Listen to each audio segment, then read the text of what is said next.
PHE জলের pipe ফেটে বিপত্তি, আটকে পড়ল একাধিক গ্রামের পথযাত্রীরা। জল সরবরাহ শুরুর আগেই বড়সড় বিপত্তি।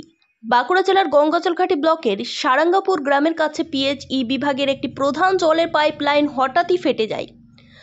ঘটনাস্থলে মুহূর্তে তীব্র জলের প্রবাহ শুরু হলে পথ জলের তলায় ডুবে যায়। স্থানীয় বাসিন্দারা জানান, প্রায় 2 ঘন্টা ধরে নিরবিচ্ছিন্নভাবে জল বেরোতে থাকায় গ্রামবাসী সহ পথচারীরা ওই রাস্তায় যাতায়াত করতে পারেননি। জলপথে পরিণত হওয়ায় রাস্তা আটকে পড়ে কয়েকশো গাড়ি, ফলে একাধিক গ্রামের যোগাযোগ ব্যবস্থা কার্যত স্তব্ধ হয়ে পড়ে। খবর পেয়ে কিছুক্ষণ পরে পিএইচই দপ্তরের আধিকারিকরা ঘটনাস্থলে পৌঁছান। তাদের উদ্যোগে পাইপ মেরামতির কাজ শুরু হলে ধীরে ধীরে পরিস্থিতি নিয়ন্ত্রণে আসে এবং রাস্তা স্বাভাবিক হতে শুরু করে।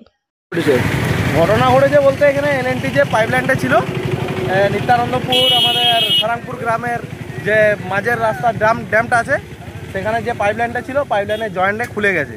তো এখানে রাস্তার মাঝে কিছুটা রাস্তাটা কেটে দিয়েছে।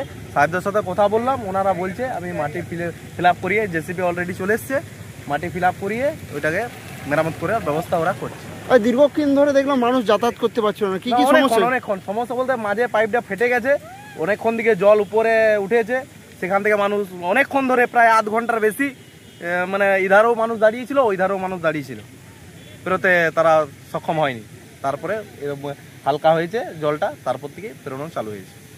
কবে এই পাইপলাইন থেকে জল মানে দিচ্ছে প্রথম কবে? আজকে প্রথম বলতে জল আজ 2-3 ধরে চালু করা আছে, 2-3 দিন ধরে। যার জয়েনে ফেটে গেছে ও তো কিছু করার নাই।